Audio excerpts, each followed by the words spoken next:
Selamat datang di Gudang Manhwa. Ini hanya review manhwa dari sisi Minyi.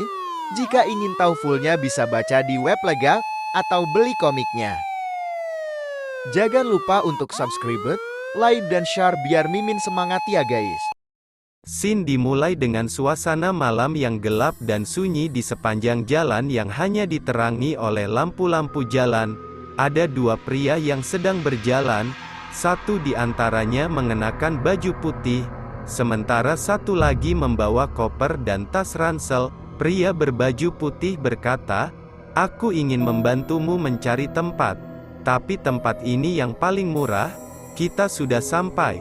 Dengan wajah terkejut, pria yang membawa koper menjawab, "Sepertinya rumah ini tidak dihuni selama 20 tahun." Pria di sebelahnya mencoba menenangkan pria tersebut, menjelaskan bahwa tempat ini bersih dan biayanya sangat terjangkau. Setelah beberapa bujukan, pria yang membawa koper akhirnya setuju untuk menyewa tempat itu selama 2 tahun. Setelah mengantarkan pria tersebut, pria berbaju putih menutup pintu dan dengan tatapan aneh, dia berkata, "Akhirnya rumah ini disewa. Aku kira tidak akan mendapatkan bonus akhir bulan." Ternyata, orang ini adalah seorang agen real estate, dan dia sangat senang karena rumah ini telah menjadi sorotan berita bahwa rumornya berhantu. Ketika pria agen real estate ini akan menuruni tangga, tiba-tiba muncul tangan dari belakangnya dan mendorongnya hingga ia terjatuh. Kemudian, kita beralih ke dalam adegan di mana pria yang menyewa rumah ini sedang tertidur. Jendela kamarnya terbuka dan suasana berubah ketika hujan masuk melalui jendela yang terbuka dan membasahi pipi pria itu. Saat ia tertidur, sosok misterius berdiri di samping kasurnya, menatap ke arah pria tersebut dengan tangan yang panjang dan keriput, serta kukunya yang panjang. Kemudian, guntur bergemuruh pada saat itu. Ada seorang nenek yang menatap pria real estate dengan tatapan yang menakutkan, membuatnya kaget dan ketakutan hingga akhirnya pria itu sadar bahwa pria itu semalam telah terjatuh dari tangga. Saat pagi tiba, dia sadarkan diri oleh nenek tua bernama Nyonya Long, dan ada pria di sampingnya yang tampak rapi dengan pakaian detektif.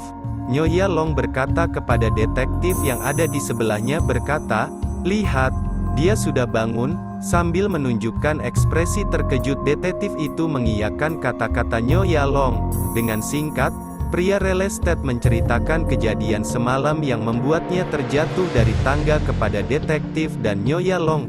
Nyonya Long menatapnya dengan tatapan marah dan bertanya, "Aku yakin kamu merasakan hal aneh di tempat ini, tapi kenapa kamu tetap membawa tamu?" Pria real estate, dengan wajah menyindir, menjawab, "Sekarang sudah bukan zaman yang percaya pada tahayul." Namun, jawaban itu membuat Nyonya Long marah, hingga ia berteriak bahwa pria itu sudah mati terbunuh. Pria real estate kaget dan terdiam seketika. Di luar rumah, banyak orang berkumpul untuk membicarakan pria yang meninggal semalam. Rumah itu memang menyeramkan, dan beberapa orang mengatakan bahwa dia meninggal karena serangan jantung. Di balik kerumunan orang, ada seorang pria yang menatap gedung dengan intensitas, merasakan kekuatan iblis yang ada di dalamnya. Karena sulit mendekati tempat kejadian, dia menggunakan kekuatannya yang dikenal sebagai Golden Negative Eye. Mata kirinya mengeluarkan aura berwarna emas, memungkinkannya untuk melihat ke dalam gedung seperti transparan. "Setelah kuselidiki, ini terlalu mudah, bahkan terlalu mudah hingga aku tidak tertarik," ucapnya. Ketika pria ini fokus menggunakan kekuatannya, tiba-tiba dia terkejut oleh kehadiran seorang anak kecil gendut yang mengenakan seragam sekolah dan sibuk dengan sebatang lollipop. Anak kecil itu bertanya, "Kakak sedang apa?" "Seperti teknik api."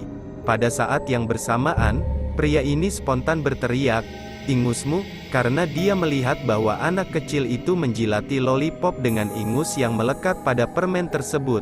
Anak kecil dengan cepat menunjukkan bahwa dia juga memiliki kekuatan. Dia mulai memutar-mutarkan tangannya sambil berkata, "Kekuatan air," sambil meludah.